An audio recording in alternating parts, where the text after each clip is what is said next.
আমেরিকায় প্রতিদিন একজন দুইজন নয় শত শত মুসলমান হচ্ছে। ব্রিটেনে শত শত নারীরা মুসলমান হচ্ছে। বলেন সুবহানাল্লাহ। এত বেশি মুসলমান হচ্ছেন যে তারা আশঙ্কা করতেছে যে ভবিষ্যতে আমাদের রাষ্ট্র মুসলিম রাষ্ট্র হয়ে যাবে। সুবহানাল্লাহ বলেন। কিন্তু দুর্ভাগ্য আমাদের, এই কথা আমরা শুনলে খুশি হই ঠিকই, কিন্তু বেজার হওয়ার কারণ হলো আমাদের যে আমাদের দেশ বাংলাদেশে, আমাদের দেশে খ্রিস্টান রাষ্ট্র প্রতিষ্ঠার পায়ে তারা চলছে। আমরা মুসলমান বানাতে পারছি না। আমরা মসজিদে দাওয়াত দিচ্ছি ঠিকই, আমরা ওয়াজ মাহফিলে এসে আমি দাওয়াত দিচ্ছি ঠিকই। কাদেরকে দাওয়াত দিচ্ছি? এটা দাওয়াত নয়, এটা তালিম, দিন শিখার কথা বলছি। কিন্তু দিনের মূল দাওয়াত যেটা অমুসলিমদের কাছে দেওয়ার কথা, ওই পাহাড়িয়া যারা পাহাড়ে জঙ্গলে থাকে, যারা আদিবাসী, তাদের কাছে খ্রিস্টান মিশনারিগুলো দাওয়াত দিচ্ছে, তাদের কাছে তাদের দিন প্রচার করে তাদেরকে খ্রিস্টান বানাচ্ছে। আজকে স্বাধীনতার ৭১ সালে মানুষ ছিল মাত্র ৩৫,০০০ খ্রিস্টান, আর এখন বাংলাদেশে ৩৫ লক্ষের চেয়ে বেশি খ্রিস্টান হয়ে গেছে। এই যে ৩৫ লক্ষের বেশি খ্রিস্টান হলো আমার দেশের মানুষ, এই মানুষগুলোকে আমরা যদি আলেমেরা, আমরা যদি পীর সাহেবেরা, আমরা যদি খানকাওয়ালারা, আমরা যদি মসজিদের মোতাওয়াল্লিরা, আমরা যদি মসজিদের মাদ্রাসার কমিটির সভাপতি সেক্রেটারিরা, আমরা যদি মাজার কমিটির সদস্যরা ওই দাওয়াতটা নিয়ে তাদের কাছে যাইতাম, তাহলে ওরা খ্রিস্টান হওয়ার কথা ছিল না, ওরা মুসলমান হওয়ার কথা ছিল। ঠিক না বেঠিক? আজকে তোমরা বলো আমাদেরকে মৌলবাদী, তোমরা বলো আমাদেরকে ধর্ম ব্যবসায়ী। আসল ধর্ম ব্যবসায়ী এদেশের রাজনীতিবিদরা, যারা এই মাজারের টাকা খায়, তারা হলো সবচেয়ে বড় মৌলবাদী আর ধর্ম ব্যবসায়ী। ঠিক না বেঠিক বলেন? এই মাজারের টাকা এই দেশের কোনো মৌলানা সাহেব খায় না। এই মাজারের টাকা কোটি কোটি টাকা এই দেশের কোনো পীর সাহেব খায় না। এই মাজারের টাকা এই দেশের কোনো হাফিজ সাহেব খায় না। এই মাজারের টাকার খবর নিয়ে দেখেন, এই মাজারের টাকাগুলো ওই রাগব্বল, ওই হারামখোর, ওই মদখোরেরা মাজারের টাকা খায়। সুতরাং মাজারের টাকা যারা নিয়ে, আজকে গরিবের টাকা নিয়ে যারা বড়লোক হয়েছ, তোমাদের লজ্জা করা উচিত, তোমাদের শরম লাগা উচিত। তোমরা হচ্ছে মানুষের অচ্যুত মানুষের সেই ময়লা আবর্জনা খেয়ে তোমরা বড়লোক হয়েছ। এই জন্য আমাদের আলেমদেরকে একতাবদ্ধ হতে হবে। আজকে যারা মাজারের বেদাতের বিপক্ষে কথা বলেন, শিরকের বিপক্ষে কথা বলেন, তারা সঠিক জায়গায় বলেন। আর যারা আমাদের কিছু আলেম সমাজের মানুষ আছেন, যারা আপনার এই মাজারের পক্ষ অবলম্বন করে, তারা ওই সমস্ত হারামখোরদেরকে সমর্থন করেন। এটা করা যাবে না। বরং দুই দল আলেম একত্রিত হন, হইয়া দুই দল আলেম মিলে এই মাজারের দায়িত্ব আলেমরা নেন। আর এই টাকা দিয়ে খ্রিস্টান মিশনারির মতো ইসলামের মিশনারি আপনারা চালান। কারণ খ্রিস্টান মিশনারি তারা শিক্ষা নয়, এই ইসলামের মিশনারি থেকে তারা খ্রিস্টান মিশনারি তৈরি করেছে। আমরা এই পৃথিবীর বুকে ইসলামের শিক্ষা দিয়েছি। আমরা এই পৃথিবীতে শুধু ইসলামের শিক্ষা দেই নাই। এই যে আজকে হার্ভার্ড ইউনিভার্সিটি, এই যে আজকে কেমব্রিজ ইউনিভার্সিটি, এই যে অক্সফোর্ড ইউনিভার্সিটি, এই ইউনিভার্সিটিগুলোর শিক্ষা ব্যবস্থা তারা নিজেরা তৈরি করে নাই, বা মুসলমানদের মাদ্রাসা শিক্ষাকে তারা সেখান থেকে ধার করে ইউনিভার্সিটি তৈরি করেছে। এটা আমার কথা নয়, গবেষণার কথা। আজ থেকে ৩০০ বছর আগেও, কয়শো বছর আগে, আজ থেকে ৩০০ বছর আগেও ডাক্তারির যে বই ছিল, সবগুলো বই আরবি ভাষায় ছিল। কি ভাষায় ছিল? সবগুলো বই আরবি ভাষায় ছিল। আজ মুসলমান তোমরা সেই ইতিহাস জানো না। আজকে আমার স্কুলে সেটা পড়ানো হয় না, আমার কলেজে পড়ানো হয় না, আমার ইউনিভার্সিটিতে পড়ানো হয় না।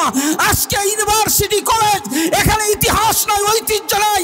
আজকে সেই আলিবর্দী খানের কথা নাই, আজকে নবাব সিরাজউদ্দৌলার ইতিহাস নাই, আজকে বাবর মোগল সম্রাটের কথা নাই, আজকে সুলতানাতের কথা নাই। আজকে হাজার বছর আর লক্ষ বছরের ইতিহাস কোনো একজন ব্যক্তিকে দিয়ে আমরা শুরু করেছি, অথবা ইংরেজদেরকে নিয়ে আমরা হাজার বছরের ইতিহাস বলি। এই সমস্ত মিথ্যা আর প্রপাগান্ডা দিয়ে মুসলমানদের সন্তানগুলোকে বোকা বানিয়ে রাখা হয়েছে। এই জন্য আজকে আমাদেরকে খুব ভালো করে পড়াশোনা করতে হবে, ইতিহাস জানতে হবে। ইংরেজিতে আজকে যে ডাক্তার, সেই আলী ইবনে সিনা, সেই আল বেরুনি, সেই ইবনে জোহর, সেই ইবনে রুশ, সেই আপনার এই আল জাবের, এই সমস্ত বড় বড় বিজ্ঞানী যারা চিকিৎসা বিজ্ঞানে, সৌর বিজ্ঞানে, যারা ভূবিজ্ঞানে, যারা পদার্থ বিজ্ঞানে, যারা ইংরেজিতে, যারা আপনার অঙ্কে, যারা গণিতে, যারা জ্যামিতিতে দায়িত্ব পালন করেছিলেন, আজকে তাদের কথা আজ আমার স্কুলে নাই, আজ আমার মাদ্রাসায় নাই, আজ আমার কলেজে নাই, আজ আমার ইউনিভার্সিটিতে নাই। মিথ্যকরা ইতিহাস রচনা করছে। আমার বন্ধুরা, এই জন্য আসুন আমাদেরকে ভালো করে পড়াশোনা করতে হবে। এই মাদ্রাসা এই জন্য তৈরি হয়েছে। মানুষ আসলে এই তিন ভাগে বিভক্ত। এক নম্বর হইল মুমিন, দুই নম্বর হইল কাফের, আর মাঝখানে আছে যারা, ওরাও কাফিরই, কিন্তু এদেরকে বলা হয় কি? মুনাফেক। ওদেরকে কি বলা হয়? মুনাফেক। তাইলে মানুষ আমরা কোরআনের ভাষায় কয় নম্বর পাইলাম? তিনটা: ইমান, মুমিন, কাফের আর মুনাফিক। মুনাফিকরা কাফেরই, কিন্তু কাফেরের চেয়ে মারাত্মক, কাফেরের চেয়ে মারাত্মক। এই জন্য কাফেরের কথা আল্লাহ আলোচনা করেছেন আল্লাহ মাত্র 2টা আয়াতে, আর মুনাফিকের আয়াতে আলোচনা করেছেন আল্লাহ 12টা আয়াতে। কয়টা আয়াতে? 12টা আয়াতে। আবার কাফিরের নামে সূরা নাজিল করছেন 112 নম্বর, 110 নম্বর সূরা, 109 নম্বর সূরা। কাফিরের নামে 109 নম্বর সূরা, মাত্র 5টা আয়াত, কুল ইয়া আইয়ুহাল কাফিরুন। আর মুনাফিকের নামে আল্লাহ 63 নম্বর সূরা নাজিল করেছেন, এখানে প্রায় 29টা আয়াত আছে। কতটা আয়াত? তাহলে দেখেন মুনাফিকের ব্যাপারে আলোচনা বেশি, কারণ মুনাফিক বড় জটিল এবং কঠিন। এই মুনাফিক থাকে কোথায়? আসমানে না জমিনে? আরো আসমানে না জমিনে? কাফের থাকে আমাদের বাড়ি না তার বাড়ি? মুনাফিক থাকে কার বাড়ি? আমাদের বাড়ি। মুনাফিক থাকে কার বাড়ি? আমাদের বাড়ি। মুনাফিক কিন্তু আমাদের বাড়ি থাকে, কাফের থাকে তার বাড়ি, মুনাফিক থাকে আমাদের বাড়ি। এই জন্য মুনাফিককে না চিনলে মুনাফিক আপনাকে আমাকে ঈমান নষ্ট করে দিতে পারে। এই জন্য এই বিষয়টা আপনার ঈমানের বিষয় জানা দরকার। বন্ধুগণ, আমি বলছিলাম আল্লাহ সুবহানাহু ওয়া তাআলা এই 20 নম্বর আয়াত পর্যন্ত আল্লাহ সুবহানাহু ওয়া তাআলা কিতাবের পরিচয় দিলেন, মুমিনের পরিচয় দিলেন, কাফিরের পরিচয় দিলেন, মুনাফিকের পরিচয় দিলেন। এবার 21 নম্বর আয়াত কোরআনের আল্লাহ বলছেন, ইয়া আইয়ুহান নাস, ইয়া আইয়ুহান নাস, হে মানব জাতি। আল্লাহ মুসলমানদেরকে প্রথম আয়াতে নির্দেশ দেন নাই, কারণ মাত্র কোরআন নাজিল হয়েছে। মুসলমান তো সংখ্যায় নাইই, মুমিন তো সংখ্যায় খুব কমই। আর কোরআন তো শুধু মুমিন আর মুসলমানের জন্য আসে নাই, শুধু আরবের মানুষের জন্য আসে নাই, এসেছে সারা পৃথিবীর মানুষের জন্য। এই জন্য আল্লাহ ঘোষণা দিলেন, ইয়া আইয়ুহান, জোরে বলেন, ইয়া আইয়ুহান নাস, ও পৃথিবীর মানব গোষ্ঠী, উবুদু রাব্বাকুম, তোমরা ইবাদত করো তোমাদের রবের। কার ইবাদত করো? রবের। রব সম্বন্ধে কথা বললে অনেক সময় চলে যাবে, আমার মূল কথা আলোচনা হবে না, এই জন্য আমি সেদিকে যাচ্ছি না। আল্লাহ বললেন গোটা পৃথিবীর মানুষকে তোমরা তোমাদের রবের ইবাদত করো। মুফাসসিরিনে কেরাম বলেন এই উবুদু শব্দের অর্থ হলো ওয়াহিদু। আমিও তাফসীর বের করে দেখলাম, সব জায়গায় ওয়াহিদু ওয়াহিদু এর মানে হলো এক আল্লাহ মানো। কয় আল্লাহ মানো? আরো জোরে, কয় আল্লাহ মানো? তোমরা এক আল্লাহকে মানো। ইবাদত মুসলমানরাই শুধু করে না, খ্রিস্টানরাও গিয়ে দেখেন তাদের গির্জায় তারা ইবাদত করে। আবার অগ্নি পূজকরাও তারা তাদের আপনার ইবাদতখানায় ইবাদত করে। মুশরিক যারা হিন্দু ভাইয়েরা যারা আছেন তারাও তাদের মন্দিরে ইবাদত করেন না? সবাই ইবাদত করে। এই ইবাদত আর মুসলমানদের ইবাদত এক হতে পারে না। এই জন্য এই উবুদু শব্দের অর্থ ইবাদত, এই কথা এক অর্থে বলা যাবে না, বরং উবুদু শব্দের অর্থ হলো ওয়াহিদু, তোমরা এক আল্লাহর ইবাদত করো। কয় আল্লাহর ইবাদত করো?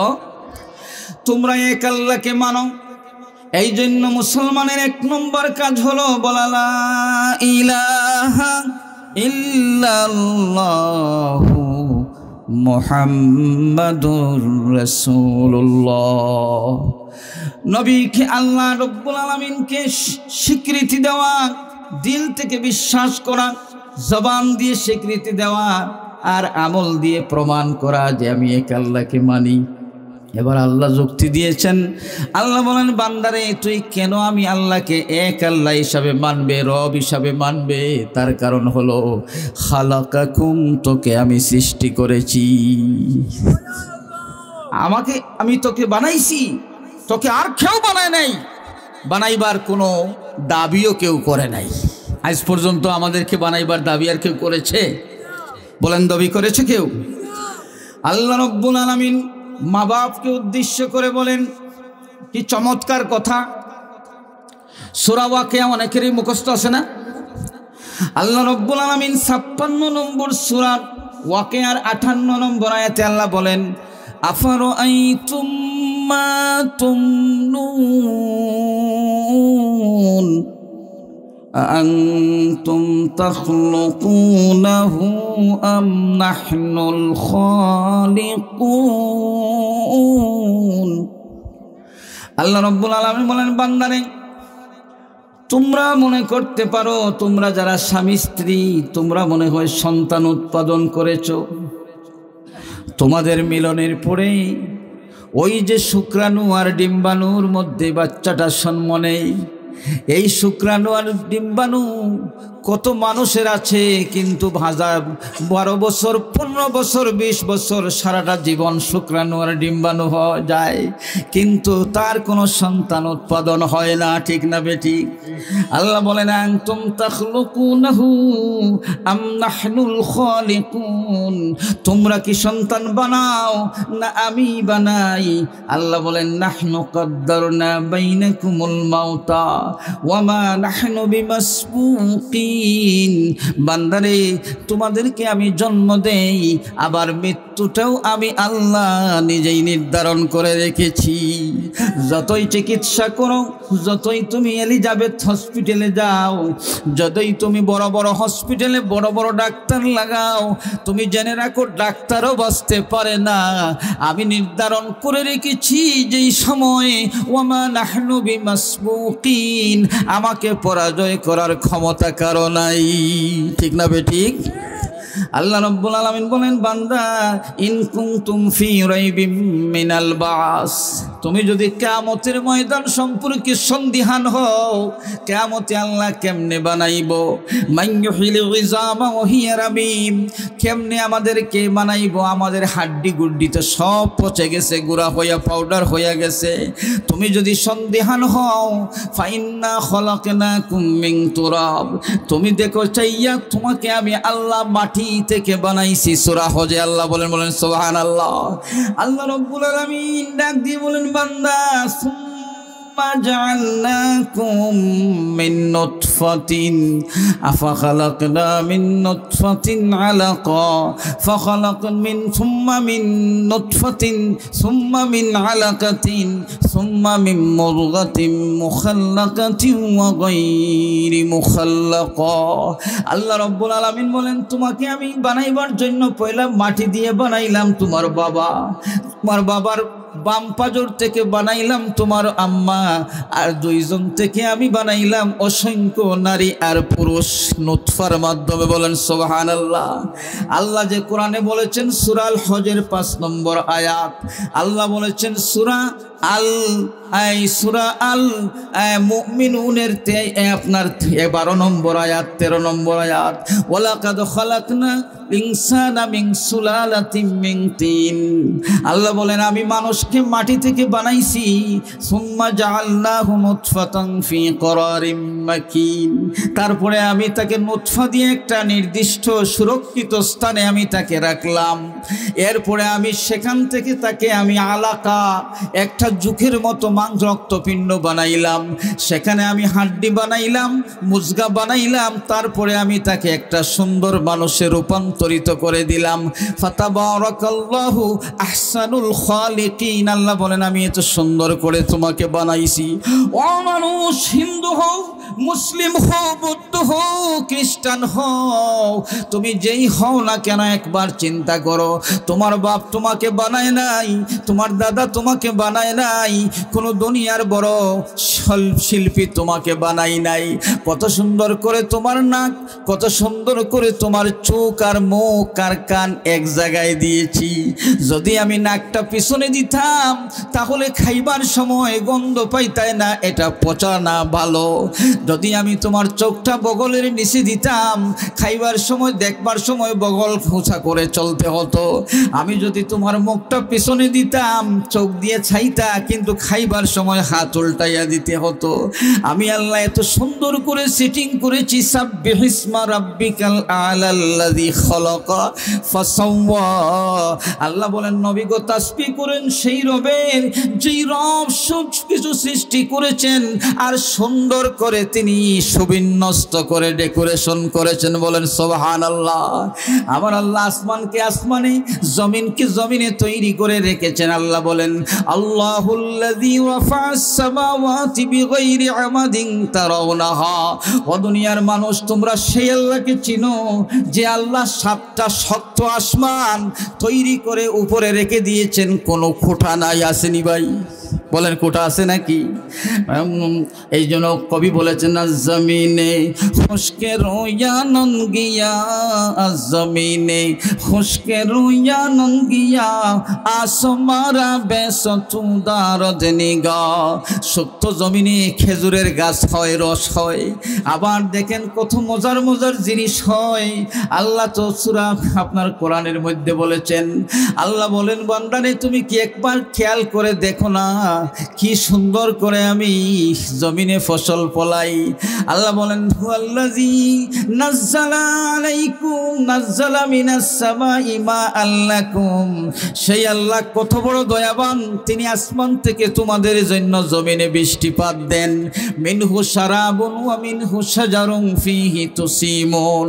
আল্লাহ বলেন এই পানিটা আমি মিষ্টি পানি বানাইয়া দেই, পান করার জন্য তোমার উপকারী হয়ে যায়। ওই পানি যদি আমি সাগরের নোনতা পানি দিতাম রে বান্দা, তাহলে তোমার জমিনে পানি পানও করতে পারতা না, জমিনে গাছও উঠতো না। ঠিক না বেঠিক? আমি আল্লাহ ছাড়া তোমার কোনো সরকার বৃষ্টি দেয় না, কোনো বৈজ্ঞানিক তোমাকে বৃষ্টির ব্যবস্থা করে দেয় না। ইউমবিতু লাকুম বিহিজ যারআ ওয়াজ যাইতুনা ওয়ান নাখিলা ওয়াল আ'নাবা ওয়া মিন কুল্লিস সামারাত ইন্না ফি যালিকা লাআয়াতান লিকাউমিন ইয়াতাফাক্কারুন। আল্লাহু আকবার বলেন। আল্লাহ বলেন বান্দা, ওই যে আকাশ থেকে আমি বৃষ্টি দেই, ওই বৃষ্টিটা যখন জমিনের মধ্যে পড়ে, ইউমবিতু লাকুম বিহিজ যারআ, সেই বৃষ্টি পড়ে তোমাদের ফসল হয়, জাইতুন হয়, আঙ্গুর হয়, খেজুর হয়, বিভিন্ন রকমের ফল ফলাদি হয়। এইগুলা হলো বুদ্ধিমান মানুষের জন্য বড় চিন্তা করার বিষয়। ঠিক না বে ঠিক? যখন তোমরা চিন্তা করবারে বান্দা, আমি আল্লাহর সাহায্য ছাড়া কোনো কিছু তোমরা দেখতে পাবে না। আবার আল্লাহ বলেছেন ওয়াফিল আরদি কিতাউন মুতাওয়াজিরাতুন। আমি জমিনকে কয়েক খণ্ডে বিভক্ত করে দিয়েছি। একটাকে বানাইছি আমেরিকা, আরেকটাকে বানাইছি অস্ট্রেলিয়া, আরেকটাকে বানাইছি আফ্রিকা, আরেকটাকে বানাইছি ইউরোপ, আরেকটাকে বানাইছি এশিয়া। সুবহানাল্লাহ বলেন। এই কথা কোরআনে আছে না নাই? আল্লাহ বলেন ওয়াফিল আরদি কিতাম মুতাজাওয়িরাতুন, সূরা রা'দ 13 নম্বর সূরা। আল্লাহ বলেন জমিনকে আমি কয়েক খণ্ডে বিভক্ত করেছি, কিন্তু মুতাজাওয়িরাতুন, পাশাপাশি প্রতিবেশী বানায়া রাখছি। সুবহানাল্লাহ বলেন। কি বানায়া রাখছি? প্রতিবেশী বানায়া রাখছি। ওই প্রতিবেশী জমিনটা আমি কেমন করে দিয়েছি আল্লাহ বলেন যে আমি আল্লাহ জাম ফিহা জান্নাতুম মিন নাখিলিন ওয়া আনাব ওয়া জান্নাতুম মিন নাখিল। আল্লাহ বলেন সেখানে তোমাদের জন্য খেজুরের বাগান আছে, সেখানে ফসলের বাগান আছে। সেখানে আল্লাহ বলেন নাখিলিন সিনওয়ানুন ওয়া গায়রু সিনওয়ান, এক মাথা বিশিষ্ট ফল আছে, দুই মাথা বিশিষ্ট ফল আছে, আমি তোমাদের জন্য বানাইছি। শুধু তাই নাই রে বান্দা, আল্লাহ বলেন ওয়া নুফাদ্দিলু বা'দাহা আলা বা'দিন ফিল উকুল, খাওয়ার ব্যাপারে একটাকে আরেকটার উপরে আমি শ্রেষ্ঠত্ব দান করেছি। যখন তেঁতুল খাও টক লাগে, যখন নিম খাও তিতা লাগে, করলা খাও তিতা লাগে, আবার যখন রে বান্দা আম খাও কাঁঠাল খাও মিষ্টি লাগে, ঠিক না বে ঠিক? আল্লাহ বলেন আমি যে এই যে মিষ্টি বানাইলাম একই জমিন, আল্লাহ বলেন ওয়াহিসকা মিন মাইন ওয়াহিদিন, এক জায়গার পানি দিয়ে আমি এই গাছ লাগাইলাম, এই ফল ধরাইলাম, ফুল ফোটাইলাম, কিন্তু ওই এক জায়গার পানি পাইয়া, একই সূর্যের আলো পাইয়া রে বান্দা একটা হয় তিতা, আরেকটা হয় টক, আরেকটা হয় মিষ্টি। লাইন্না ফি যালিকা লাআয়াতিল লিকাউমিন ইয়াতাফাক্কারুন। আল্লাহ বলেন এই আয়াতগুলো, এই নিদর্শনগুলো হলো মানুষের জন্য বড় চিন্তার বিষয়, ঠিক না বে ঠিক? সাল্লাল্লাহু আলা সাইয়্যিদিনা ওয়া মাওলানা মুহাম্মদ ওয়া আলা আলিহি ওয়া আসহাবিহি ওয়া সাল্লাম। আমার ভাইয়েরা, আল্লাহকে কেন একআল্লাহ মানবো? আল্লাহ বলেন বান্দারে আমি তোকে বানাইছি, শুধু তোকে বানাইছি তাই নয়, যারা আমি আল্লাহর ছাড়াও অন্যের ইবাদত করে, নবী আপনি তাদেরকে জিজ্ঞাসা দেখেন তারা আমি আল্লাহকে স্বীকার করে। সুবহানাল্লাহ বলেন। আল্লাহ রাব্বুল আলামিন সূরা আনকাবুতে বলেছেন, আল্লাহ বলেন ওয়ালা ইন সাআলতাহুম মান খালাকাস সামাওয়াতি ওয়াল আরদা ওয়া সাখখারাশ শামসা ওয়াল কমারা লা ইয়াকুলুন্নাল্লাহ। আল্লাহু আকবার বলেন। আল্লাহ বলেন নবী আপনি যদি তাদেরকে সওয়াল করেন, প্রশ্ন করেন, কে বানাইছে আসমান, কে বানাইছে জমিন, কে বানাইছে সূর্য আর চন্দ্রকে তোমাদের অনুগত, সকালবেলা সূর্য উঠে সারাদিন তোমাদেরকে সেবা দেয়, খেদমত করে, আবার সূর্য যাওয়ার পরে চন্দ্র উঠে জোছনা ছড়ায়, তোমাদেরকে সেবা দেয়, তোমাদের আন্তর্জাতিক ক্যালেন্ডার হিসাবে ব্যবহৃত হয়, এই কাজগুলো তোমাদের ব্রাহ্মণরা করছেনি, তোমাদের পিসাবরা করছেনি, তোমাদের বিজ্ঞানীরা করছেনি, তোমাদের পাদ্রীরা করছেনি। তারা আল্লাহর রাসূল আপনি তাদেরকে জিজ্ঞাসা করেন, আবু জেহেলকে, আবু লাহাবকে, উতবাকে, সায়বাকে, ওই মক্কার কাফিরদেরকে আপনি জিজ্ঞাসা করেন, লা ইয়াকুলুন্নাল্লাহ, তখন তারা বলে না না, এই কাজগুলো আমাদের দেবদেবী উজ্জা, মান্নাত, এহুবল কেউ করে না, আল্লাহ করেছে। বলেন সুবহানাল্লাহ। আমার আল্লাহ বলেন আল্লাহু ইয়াবসুতুর রিজকা লিমান ইয়াশাউ মিন ইবাদিহি, আল্লাহ ওয়া ইয়াকদিরু, আল্লাহ বলেন আমার বান্দাদের রিজিকের ব্যবস্থাও আমি ঠিক করে দেই, কারো জন্য অনেক ধনী হওয়ার ব্যবস্থা করে দেই, আবার কাউকে আমি একটু নিয়ন্ত্রণ করি, তার একটু টান অভাব অনটন থেকে যায়। আমি আল্লাহ চাইলে ধনী বানাইতে পারি, আমি আল্লাহ চাইলে গরিব বানাইতে পারি। ওয়ালা ইন সাআলতুহুম মান নাযালা মিনাস সামাই মাআন ফাহিয়া বিহিল আরদা মিন বাদি মাউতিহা লা ইয়াকুলুন্নাল্লাহ, ও নবী আপনি জিজ্ঞেস করুন ওই আকাশ থেকে বৃষ্টি বর্ষণ করে মরা জমিনকে সঞ্জীবিত করে কে দেয়? তখন তারা বলে আল্লাহ দেয়, আর কেউ দেয় না। আমার আল্লাহ বলেন বান্দারে আমি যদি আসমান বানাইলাম, আমি যদি তোর কথাই দেখা যায় জমিন বানাইলাম, বান্দারে সূর্য যখন আমি তোর জন্য বানাইছি, চন্দ্র যখন আমি তোর জন্য বানাইছি, তোর জন্য যখন আমি বৃষ্টি দেই, মরা জমিনকে আমি যখন সঞ্জীবিত করি, ওয়ায়াতুল্লাহুমুল আরদুল মাইতাতু ফাহিয়াইনাহা ওয়া আখরাজনা মিনহা হাব্বান ফামিনহু ইয়াকুলুন। আসেনি না নাই?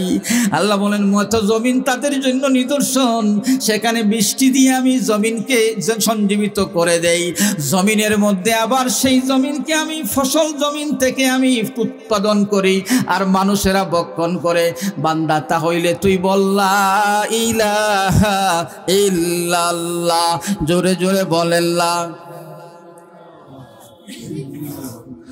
লা ইলাহা ইল্লাল্লাহ, জোরে লা। লা ইলাহা ইল্লাল্লাহু মুহাম্মাদুর রাসূলুল্লাহ। আমার ভাইরা, এবার আসুন যে আল্লাহর কথা আমরা যদি আলোচনা করি, সেই তাওহীদের কথা আলোচনা করতে করতে ঘন্টার পর ঘন্টা চলে যাবে, কোরআনে আলোচনার শেষ নাই। আমরা কি জানি, জানার বাহিরে কত বেশি রয়েছে, আর একটা আয়াতের বিশ্লেষণ করলে অনেক সময় যাবে। আমি তো জাস্ট খালি তর্জমা বললাম। এবার সেই আল্লাহ সুবহানাহু ওয়া তাআলাকে এক এবং অদ্বিতীয় মানা, এটাই হলো ঈমান, ঠিক না বেঠিক? এক এবং কি ইবাদত করব কার? শুধুমাত্র কার? একমাত্র কার? আর দোয়া করব কার কাছে? সেজদা করব কাকে? সুখ দুঃখের কথা একান্তে বলবো কার কাছে? সুতরাং আল্লাহ ছাড়া আর কারো কাছে আমাদের দোয়া করার কোনো সুযোগ, যদি দোয়া করার সুযোগ থাকতো তাহলে নবীজির কাছে সাহাবায়ে কেরাম দোয়া করতেন, ঠিক কিনা? করেছেন? নবীজির কাছে এসে বলেছেন, ইয়া রাসূলুল্লাহ আমার জন্য দোয়া করেন। কার কাছে করবেন রাসূলুল্লাহ? আল্লাহর কাছে। এই আকীদার উপরে এখন আঘাত আসতেছে। এখন নানান রকমের এই প্রযুক্তির যুগে আমরা মোবাইলে দেখি কত জাতের জিকির আছে, আসেনি না নাই? আবার দোয়া করতে সময় কয় বাবা আব্দুল কাদের জিলানী তোমার নামে হয় আগুন ফানি, কয়নি না? কয় না? আপনি বলেন আব্দুল কাদের জিলানী রহমতুল্লাহ আলাইহি আমাদের অত্যন্ত শ্রদ্ধাভাজন ব্যক্তি, ঠিক না বেঠিক? আমরা তাকে সম্মান করি কারণ তিনি যুগশ্রেষ্ঠ আল্লাহর ওলি ছিলেন। কিন্তু আমাদের এই দুর্বল জায়গায় আঘাত করে তারা আমাদের ঈমান নষ্ট করতে চায়। তাই আমরা যখন বলি যে দোয়া করতে হবে আল্লাহর কাছে, আব্দুল কাদের জিলানীর কাছে করা যাবে না, তখন তারা বুঝায় কি জানেন আমাদের সাধারণ মানুষকে, যে দেখছো ওলি মানে না। দেখছেন এই দুর্বল জায়গাটাতে আঘাত দেয়। এটা হলো ওই মুনাফিক যে বলছিলাম, মুনাফিক তাকে তার বাড়ি না আমাদের বাড়ি? একটা কথা আপনার মনে রাখবেন, মুনাফিক তাকে কার বাড়ি? আমাদের বাড়ি। এই মুনাফিকরা আমাদের ঈমান নষ্ট করতে চায়, কারণ সাধারণ মানুষ, সরল মনা মানুষ মনে করে ভালোই তো আল্লাহর ওলির কাছে দোয়া করবো, অসুবিধা কি? ওলি তো অনেক কিছু দিতে পারে। না ভাই, দেওয়ার মালিককে একমাত্র আল্লাহ। দেওয়ার মালিককে একমাত্র কে? সুতরাং আল্লাহ ছাড়া আর কেউ দিতে পারে না। সব ওলি হয়েছেন এই আকীদার উপরে, তারা আল্লাহর ওলি হয়েছেন। আপনি যদি আল্লাহর ওলি হতে চান তাহলে সেই ওলিদের আকীদা আপনাকে পোষণ করতে হবে, ঠিক না বেঠিক? এই জন্য আমরা এই আকীদা রাখবো, আল্লাহর তাওহীদে বিশ্বাস করব। এবার একটি হাদিস আপনাদেরকে আমি শোনায় দিই। আন ইবনে মাসউদ রাদিয়াল্লাহু তাআলা আনহু قال من أراد أن ينظر إلى وصية رسول الله صلى الله عليه وسلم التي عليها خاتمه فليقرأ قوله। রাসূলুল্লাহ হযরতে আব্দুল্লাহ ইবনে মাসউদ রাদিয়াল্লাহু তাআলা আনহু থেকে বর্ণিত, তিনি বলেন কেউ যদি রাসূলুল্লাহর শিলমোহর, রাসূলুল্লাহর তো ওসিয়তের অভাব নাই। ওসিয়ত মানে কি? নির্দেশ। ওসিয়ত মানে কি? উপদেশ, ঠিক কি না? ওসিয়ত মানে উপদেশ, ওসিয়ত মানে নির্দেশ।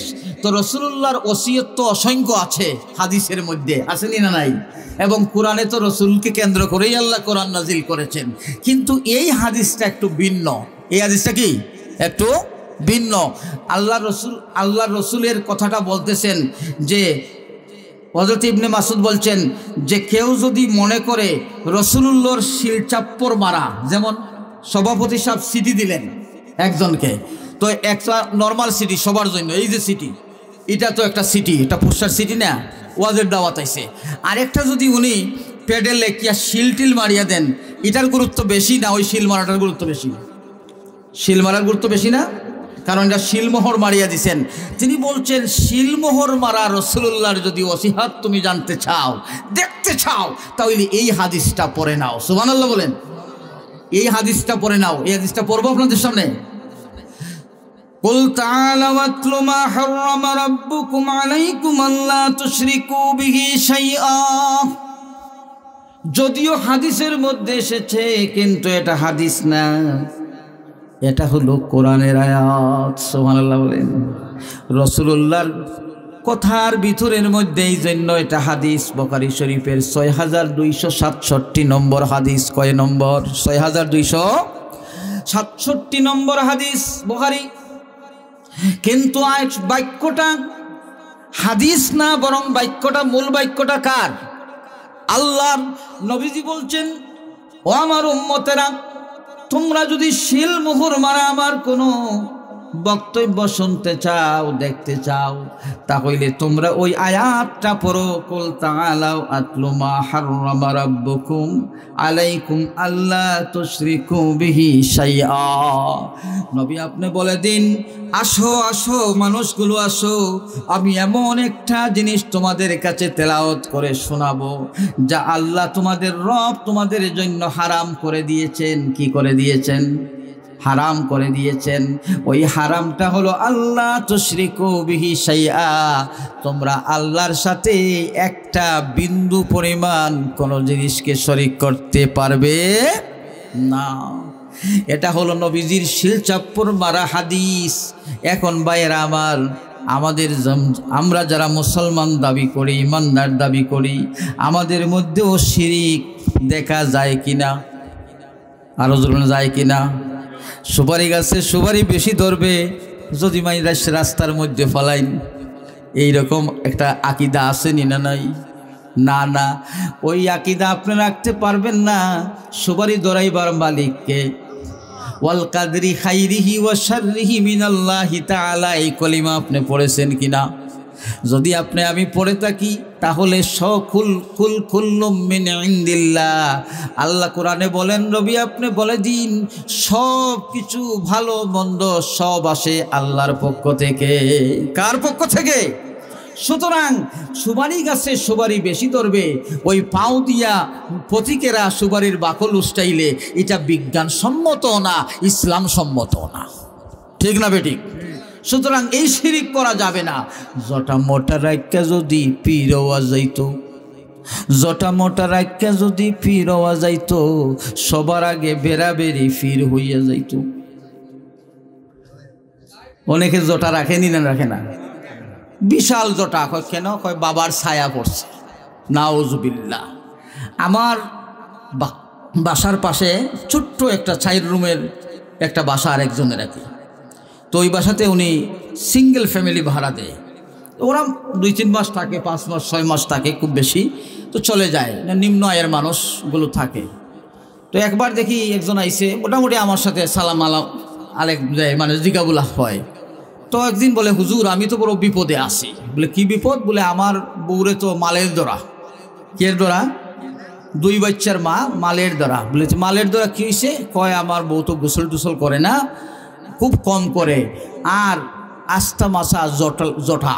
এখন আমি কত কবিরাজার গেছে নিছি, কইছে জটা খাটলেই পাগল হয়ে যাব। বললাম যে না খাটিয়ে কি আছে? কইল এখন আদা পাগল আছে। কি আছে? আদা পাগল। তো বিষয়টা আমি চিন্তা করলাম যে দেখা দরকার। তো আমি বললাম যে ভাই সময় আমি টাইম দিব, আজকে পারবো না, দেখি কালকে এবার আমার তুমি মনে করে দিও। তো উনি মনে করে দিল। আমার পরের দিন গেলাম, আমার ওয়াইফেরও নিয়ে গেলাম। যাওয়ার পরে দেখলাম যে এই ভদ্র মহিলার, আমার ওয়াইফকে বললাম যে মাথাটা একটু খুলিয়ে দেখো। উনি বললেন যে মাথাটা আস্তে একটা স্টিলের মতো একটা ছাতা হয়ে গেছে, এই রকম জটা লাগছে আর কি। এটা কয় বছর ধরে যে। আমি বললাম এই জন্যই তো আদা পাগল হয়েছে, গরমে মানে বাতাস মাথায় ঢুকতেছে না। তো আমি বললাম তুমি যদি অনুমতি দেও আমি খেটে ফেলবো, কিন্তু পাগল যদি আস্থা পাগল হয় তা আমি এর দায় নিব না। তবে আমার বিশ্বাস এবং একদিন হলো সে একটু পাগল হবে না, বরং আধা পাগলই যেটা আছে এটা চলে যাবে। আর এরপরে আমার কিছু কথা আছে, এই কাজ করা লাগবে, তুমি একমত কিনা বলো। তো সে বলল হুজুর আপনি যেটা করবেন এটা আমি রাজি। তো আমি কাঞ্চি আনলাম আমার ঘর থেকে, আনিয়াই মহিলার মাথাটা আমার ওয়াইফকে নিয়ে কেটে দিলাম। তো খাটে দেওয়ার পরে উনি তো একদম মাথায় আর চুল নেই, একই হালকা নেই, বিন্দু বিন্দু চুল রয়েছে। আমি বললাম যে কালকে আমার সাথে আবার দেখা করিও, যে কী অবস্থা আমার জানাইও। তো আলহামদুলিল্লাহ এরপরে আর আদা ফাগলও থাকে নাই, ভালো হয়ে গেছে। কারণ কি? তার বিশ্বাস ছিল এবং তার বিশ্বাসটাকে আরো শক্ত করে দিয়েছে যাদের কাছে গেছে তারা, যে তুমি এটা নষ্ট করিও না, এটা মালের দরা বা মাজারের দরা। আসেনি না নাই এরকম? নাউজুবিল্লাহ। এইরকম কত মানুষ কুসংস্কারে বুঝছে এবং তার বিশ্বাস যে আল্লাহ ভালো করে না, এই জটায় নাকি তার কোনো, আপনার জটার মধ্যে নাকি কোনো ফিরাক্কি আছে। নাউজুবিল্লাহ বলেন। জটার মধ্যে যদি ফিরাক্কি থাকতো তাহলে রসুলের জটা থাকতো, জটার মধ্যে যদি ফিরাক্কি থাকতো সাহাবায়ে কেরামের জটা থাকতো। ঠিক না বেঠিক? কিন্তু আমার নবী সম্পর্কে হাদিস কি পেয়েছি আমরা? নবী সম্পর্কে ফাহসানান নাস وأجود الناس وأشجع الناس فكان النبي صلى الله عليه وسلم أحسن الناس وأجود الناس وأشجع الناس এই তিনটা শব্দের বড় বিশাল অর্থ আমি সংক্ষেপে বলি। সাহাবায়ে কেরাম বলেন নবী ছিলেন এক নম্বরে সুন্দরের পূজারী। নবীর মতো সুন্দর আর সুন্দর কাপড় আর সুন্দর দাড়ি আর সুন্দর চুল আশ্রয়া থাকা, দাড়িকে পরিপাটি করে রাখা, এমন মানুষ পৃথিবীতে আর কেউ ছিল না। ফিরাকির মধ্যে দাড়ি খিসরাইয়া রাখা, চুল আউলা বাউলা করে রাখা, এটা কি ফিরাকির আলামত? কারণ নবীর সুন্নত এটা হতে পারে না। আমার নবী কিছুই ছিল না সম্পদ, কিন্তু আমার নবীর কাছে চিরুনি ছিল। এই চিরুনি নবীর কাছ থেকে কোনো সময়ই আপনার অনুপস্থিত থাকতো না। নবীজির পেটের মধ্যে পাথর বাঁধতেন ক্ষুধার যন্ত্রণায়, কিন্তু রাসূল সাল্লাল্লাহু আলাইহি ওয়াসাল্লামের জামা দেখলে রোম সম্রাটের বাদশাহ ঈর্ষা করত যে উনার জামা এত সুন্দর, আমি বাদশার জামাটাও এত সুন্দর না। সুবহানাল্লাহ বলেন। আল্লাহর রাসূল ছিলেন সবচেয়ে সাহসী, সবচেয়ে দানশীল। এই আলোচনা আমার করার সময় নাই। তাহলে ভাইয়েরা আমার, এই যে আমরা পাইলাম শিরিক যেন আমরা না করি। ছোট ছোট শিরিক আমাদের মধ্যে আসেনি না নাই? আমরা বড় শিরিকের আলোচনায় যাব না, সেই আলোচনায় গেলে আরও অনেক কথা আছে। অনেকে আবার বেজার হবেন, তবে বেজার হবেন খামাখা। নিজের অন্যায়কে আপনি অন্যায় বলবেন না, এটা হতে পারে না। আপনি শুদ্ধ হওয়ার জন্য সেই কথাগুলো বলা দরকার। তো আজকে আমি আর সেই দিকে যাচ্ছি না। আমি একটা এই হাদিস আপনাদেরকে শোনাই। আন মুআজ ইবনে জাবাল রাদিয়াল্লাহু তাআলা আনহু, মুআজ ইবনে জাবাল রাদিয়াল্লাহু তাআলা আনহু বলেন, ইয়া মুআজ, তিনি বলেন রাসূলুল্লাহ আমাকে বললেন, আমি নবীজির পিছনে বসা, আর নবীজি আমার সামনে বসা সোয়ারির উপরে। নবীজি আমার সামনে বসেছেন আর আমি নবীজির পিছনে বসেছি সোয়ারির উপরে। নবীজি আমাকে ডাক দিলেন, ইয়া মুআজ। আমি বললাম, লাব্বাইক ওয়া সাদাইক ইয়া রাসূলুল্লাহ। নবী গো, আমি তো আপনার সামনে হাজির। আমাকে আবার ডাক দিলেন, ইয়া মুআজ। আমি বললাম, হাজির। আমাকে আবার ডাক দিলেন, ইয়া মুআজ। আমি বললাম, হাজির। নবীজির গায়ে গা লাগানো, গা মোবারকে গা লাগানো, কিন্তু এরপরে আমাকে ডাকেন নবী। তার মানে আমার মনোযোগ বাড়ান। সুবহানাল্লাহ বলেন। নবী বললেন, আতাদরি মা হাক্কুল্লাহি আলাল ইবাদ। মুআজ রে, তুমি কি জানো আল্লাহর কি অধিকার রয়েছে তার বান্দার উপরে?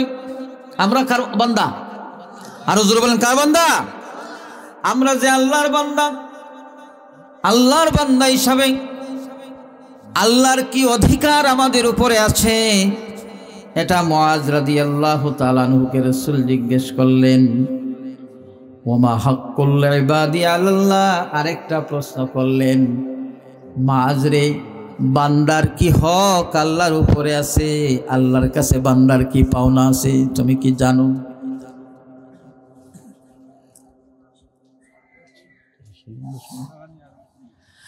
আল্লাহ রাব্বুল আলামিনের নবী মুআজ রাদিয়াল্লাহু তাআলা আনহুকে বললেন, মুআজ, আল্লাহর কি হক তোমার উপরে, বান্দার উপরে, আর তোমার কি হক আল্লাহর উপরে, তুমি কি জানো? মুআজ রাদিয়াল্লাহু তাআলা আনহু বলেন, হাক্কুল আলাল। তিনি বললেন, কুলতু আল্লাহু ওয়া রাসূলুহু আ'লামু। ওগো আল্লাহর নবী, আল্লাহ এবং রসুল ভালো জানেন, আমি ভালো জানি না। আমরা তো প্রশ্ন করলে উত্তর যার কাছে চাইছি আরো তিনজন ফাতারে উত্তর দিলেই, ঠিক কিনা? কিন্তু সাহাবায়ে কেরাম রসুলের সামনে বেয়াদবি করতেন না। তারা যেটা জানতেন সেটা বলতেন, আর যেটা জানতেন না বলতেন, আমি তো জানি না ইয়া রাসূল। আল্লাহ নবী বলেন, কালা হাক্কুল্লাহি আলাল ইবাদ আন ইয়াবুদুহু ওয়া লা ইউশরিকু বিহি শাইআ। বান্দার হক হলো আল্লাহর উপরে, আল্লাহর হক হলো বান্দার উপরে। আল্লাহর একটা হক আছে বান্দার উপরে। বান্দাকে বানাইছে কে? বান্দাকে খাবার দেয় কে? বান্দাকে সূর্যের আলো আর তাপ দেয় কে? আসমান তার উপরে বিছানা স্বরূপ বানায়া রাখছে কে? জমিনকে তার সুন্দর সবুজ শ্যামল করে দিছে কে? সমুদ্রের মধ্যে নৌযানের ব্যবস্থা করে দিছে কে? ওই যে মাঝে মাঝে নদীগুলো তৈরি করে দিয়েছে কে? আল্লাহ বড় সুন্দর কোরআনে বলেছেন, হুয়াল্লাযী ওয়া হুয়াল্লাযী মাদ্দাল আরদা ওয়া জাআলা ফিহা রাওয়াসিয়া ওয়া আনহারা। আল্লাহ তো সেই সত্তা যিনি জমিনকে তিনি চ্যাপ্টা করে বিস্তীর্ণ করে দিয়েছেন, আর ওই জমিনের মধ্যে আল্লাহ পাহাড় তৈরি করেছেন, আর মাঝে মাঝে আল্লাহ জমিনের মাঝখান দিয়ে বুক ছিঁড়ে ছিঁড়ে নদী বানাইয়া দিয়েছেন। সুবহানাল্লাহ। এই যে কুশিয়ারা নদী, এই যে সুরমা নদী কোন রাজায় বানাইছিল? কে বানাইছে? সব রাজার বড় রাজা মহারাজা আল্লাহ সুবহানাহু ওয়া তাআলা বানাইছেন, ঠিক কিনা? এই জন্য আল্লাহ বলেন, হুয়াল্লাযী মাদ্দাল আরদা ওয়া জাআলা ফীহা রাওয়াসিয়া ওয়া আনহারা ওয়া মিন কুল্লিস সামারাতি জাআলা ফীহা যাওজাইনি ইসনাইনি ইউশিল লাইলান নাহার ইন্না ফী যালিকা লাআয়াতিন লিকাওমিন ইয়াতাফাক্কারুন। আল্লাহু আকবার। আল্লাহ বলেন, এই জমিনে আমি পাহাড় বানাইছি, আমি জমিনে নদী হ্রদ জারি করে দিয়েছি আমি। সুতরাং আল্লাহর কাছে আল্লাহর হক বান্দার উপরে। এই পানি যদি নদী না থাকতো তুমি কি পানি পাইতা? এই নদী যদি না থাকতো তাহলে তোমার পানি কি বর্ষাকালে যাওয়ার ব্যবস্থা থাকতো? তুমি ডুবে মরে যেতা। এই পাহাড় যদি না থাকতো তাহলে তোমার জমিন জালজালা হয়ে কম্পন হয়ে তুমি এখানে দাঁড়াইতেই পারতে না। আল্লাহ বলছেন, আমি সেই পাহাড়কে ওয়াল জিবালা আওতাদা, এই পাহাড়কে আমি পেরেক স্বরূপ বানাইয়া জমিনকে আমি পেরেক দিয়া জমিনকে শক্ত করে দিয়েছি। সুবহানাল্লাহ বলে। এটা দুনিয়ার কোনো বিজ্ঞানী করে নেই। আল্লাহ বলেন, রাসূলুল্লাহ বলেন, সুতরাং বান্দার উপরে আল্লাহর হক, আমাদের উপরে আল্লাহর হক আছে। সে হক হলো আইয়াবুদুহু ওয়া লা ইউশরিকু বিহি শাইআ। বান্দা আল্লাহকে কলা দিতে হবে, আম দিতে হবে, কাঁঠাল, লিচু, আনারস দিতে হবে, এমন কিছু আল্লাহ চায় না। কারণ কুল হুয়াল্লাহু আহাদ আল্লাহুস সামাদ। আল্লাহ সামাদ, আল্লাহ বেনিয়াস। আল্লাহর কাঁঠাল, আম, আল্লাহর খাদ্য কোনো কিছুই প্রয়োজন নাই, কিন্তু আল্লাহ একটা জিনিস চেয়েছেন, বান্দারে ইবাদত করবে শুধু আমার। ইবাদত করবে শুধু কার? একমাত্র কার? শুধুমাত্র কার? শরীক করতে পারবে না আমার ইবাদতের সাথে, কাউকে শরীক করতে পারবে না। আর কোন বাবাজি, পীর বাবাজি, খাজা বাবাজির সামনে মাথা নত করতে পারবে না। আজকে আমরা দেখি ইন্টারনেটের যুগে অনেক বাবারা তারা কয় তাজিমি সালাম নেওয়ার জন্য সেজদা নেওয়া যায়। নাউজুবিল্লাহ বলেন। আজকে এই বেমার আমাদের ঘরে ঘরে ঢোকার জন্য ব্যবস্থা করা হচ্ছে। আল্লাহর ইবাদতের সাথে কাউকে শরীক করা যাবে না। কাল কিয়ামতের ময়দানে সুপারিশের মালিক একমাত্র রাসূলুল্লাহ সাল্লাল্লাহু আলাইহি ওয়াসাল্লাম নিরঙ্কুশভাবে হবেন, আর সেটাও আল্লাহর অনুমতি সাপেক্ষে। বাকি উলামায়ে কেরাম, ওলিয়া উলিয়ারা, হাফিজ সাহেবরা যারা সুপারিশের মালিক হবেন তারাও আল্লাহর অনুমতি নিয়ে হতে হবে। আল্লাহর অনুমতি ছাড়া কাউকে আল্লাহ সুপারিশ করার ক্ষমতা দিবেন না, ঠিক কিনা? আল্লাহ বলেছেন, মানজাল্লাযী ইয়াশফাউ ইনদাহু ইল্লা বিইজনিহি। আল্লাহর অনুমতি ছাড়া কে তার নিকট সুপারিশ করতে পারবে? আয়াতুল কুরসিতে আপনারা এটা পড়েন কিনা? আমরা কুল হুয়াল্লাহ সূরা মুখস্থ জানি, কিন্তু তার মূল বিষয়টা আমরা জানি না, ঠিক না বেঠিক? আমরা আয়াতুল কুরসি মুখস্থ জানি, কিন্তু আয়াতুল কুরসির বার্তা কি আমরা তা জানি না। এটা আমাদের জন্য বড় হৃদয় বিদারক দুঃখজনক ঘটনা যে আমরা এই সূরাগুলো ফজিলতের জন্য পড়ি, কিন্তু যে ফজিলতের কারণ যেটা, সেই কারণ না জানার কারণে এই সূরা ইখলাস ৩ মর্তবা পড়েও আমরা শিরিক করি। কি বলেন, ঠিক না বেঠিক? এই জন্য ভাই, এই কথাগুলো ওয়াজে যে কথাগুলো বলা হয়, এই কথাগুলো খামাখা চিল্লানো হয় না। এই কথাগুলো আমার প্রয়োজন, এই কথাগুলো আমার জীবন, এই কথাগুলো আমার মরণ, এই কথাগুলো আমার দুনিয়া, এই কথাগুলো আমার আখিরাত। এই জন্য এগুলো ভালো করে মাথায় রাখতে হবে এবং সেটাকে জীবনে আমলে পরিণত করতে হবে, ঠিক না বেঠিক? তো বলছিলাম, ইসলামের প্রথম 3টা স্তর আছে। 1 নম্বর কি? ইমান। আচ্ছা, বন্দার হক কি তা আল্লাহর উপরে, এটা বলে শেষ করি। বন্দার হক কি? আমরা যে আল্লাহর হক, তো আমরা আল্লাহর ইবাদত করব, আল্লাহর সাথে শরীক করব না, এটাই আল্লাহর হক। আর এবাদতের ভিন্ন রূপ আছে, নামাজ আছে, রোজা আছে, হজ আছে, যাকাত আছে, বিভিন্নতা আছে। তো সব মিলাই এবাদত। এবার বান্দার হক হলো হকুল ইবাদি আলাল্লাহ আল্লাহ ইউআযযিবা মান লা ইউশরিকু বিহি শাইআ। আর বান্দার হক হইল যে আল্লাহ তুমি আমারে দুজখ জ্বালাইতে পারতে নাই। সুবহানাল্লাহ। হোকা বান্দার হক কিদা? আল্লাহ তুমি আমারে দুজখ, আরো জোরে হোক, আল্লাহ তুমি আমারে দুজখ জ্বালাইতে পারতাই নাই। সুবহানাল্লাহ। আল্লাহ তুমি আমাকে দুজখে জ্বালাতে পারবে না, অর্থাৎ আল্লাহর ভাষায় হলো তিনি দুজখে, আল নবীর ভাষায় হলো আল্লাহ বান্দাকে আযাব দিবেন না, শাস্তি দিবেন না। কখন? বান্দা যদি আল্লাহর সাথে শরীক না করে আল্লাহ জাহান্নামের আগুন দিয়া জ্বালাইবে না। সুবহানাল্লাহ বলেন। তাহলে আপনি দেখেন, আপনার ওই জাহান্নাম থেকে বাঁচাইবার জন্য আল্লাহর কাছে আপনার একটা অধিকার আছে। তবে অধিকার অর্জন করার জন্য আল্লাহ যেমন আপনাকে বাদ দেয়, আল্লাহ খাবার দেয়, জমিনে বৃষ্টি দেয়, এইরকম আপনি অধিকার আদায় করার জন্য আল্লাহর সাথে কাউকে শরীক করতে পারবেন না। ঠিক না বেটি? হুজুর এসে গেছেন, আমার কথা এখানেই শেষ। আল্লাহর বান্দা তিনি কথা বলবেন, ওনার কথার মধ্যে আসর আছে এবং আমাদের জন্য উপকার আছে। আমি আমার কথা শেষ করলাম, দিনের কথাটা বলে শেষ করি। দিন তিনটা অংশ, একটা হলো ইমান, আমি ইমানের আলোচনা করেছি সামান্য কথা। 2 নম্বর হইল আমল, আর 3 নম্বর হইল আপনার যেটা, সেটা হলো আধ্যাত্মিকতা, ইহসান। অর্থাৎ আমাদের অন্তরটা কার জন্য থাকবে? আল্লাহর জন্য। আল্লাহ আমাদেরকে কবুল করুন, আমিন। ওয়া আখিরু দাওয়ানা আলহামদুলিল্লাহি রাব্বিল আলামিন।